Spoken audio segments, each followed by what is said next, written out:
All right, so here we go with limits number 3. And again, hopefully you've gone through and done as much of this as you possibly can. And just use the video to confirm the answers that you did know how to do and get some guidance on what you didn't know how to do. And at any point, you can pause and try and finish it out on your own. All right, so here's our new function that we're really going to be interested in. I'm actually going to be looking at 3 different functions in this exploration. So I have f of x equals x over cube root of x. And my first question is f of 0 defined? And I hope you said no, it is not defined. All right, because you have 0 over 0, so that's undefined. All right. Now, so I wanted to look at how to do this graph. We're going to do a graph of it. So standard window means negative 10 to 10 on both the x and the y.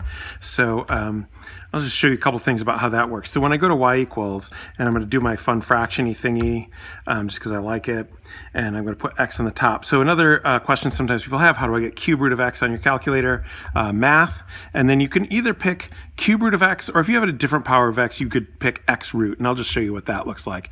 And then you just fill in the 3. If you have the an older operating system, you have to put 3 x root and then x. All right, so there's the function. Now, so here's what I mean about zoom 6. So zoom 6 is called the standard zoom. Zoom 6 is standard. There's lots of cool zooms in here that you should try. Zoom 6. So you can see we're going negative 10 to 10 and negative 10 to 10, and the tick marks are all 1. That's what the graph looks like. Okay? So that's what the graph looks like, and it says, be sure to include the hole that the calculator does not show. So do you see a hole? Neither do I. But we know that there is a hole because there's a certain point where f of x is undefined. It's not defined at 0. So actually this graph looks like this. There's a hole here. And it's not obvious how the curve works on this window, but this is actually curved. It's concave down on both sides. So it sort of does that. All right, so there's our graph of f of x. Okay.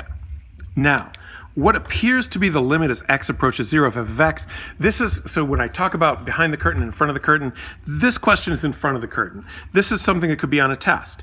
Produce a graph and what appears to be the limit as x approaches 0. So as the x coordinates approach 0 from either direction, what y value is being approached by the points?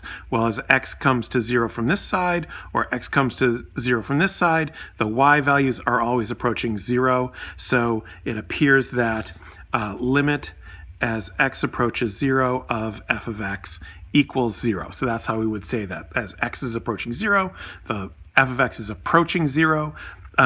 But at the same time, f of 0 is not defined. But we do have something called a limit. That's what limits are all about. That's what they're for. That's what you need to be able to do. Now, the rest of behind the curtain stuff. So suppose we pick a certain epsilon. Epsilon equals 0.1. What must delta be so that if absolute value of x is less than delta, and noticing that it's also greater than 0, then absolute value of f of x minus L is less than epsilon. So this is this familiar, hopefully, kind of formulation of what a limit really is.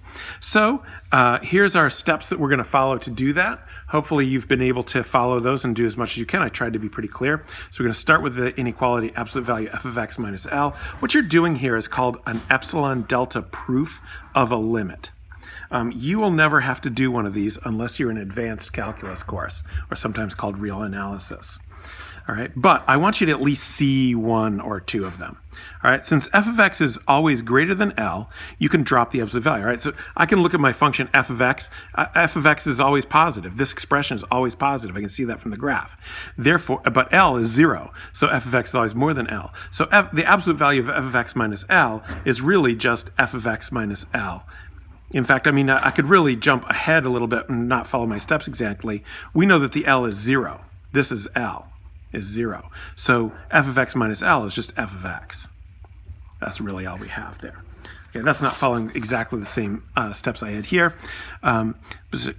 We drop the absolute value, substitute appropriate values for L and epsilon. So I already substituted for L and the appropriate expression for f of x.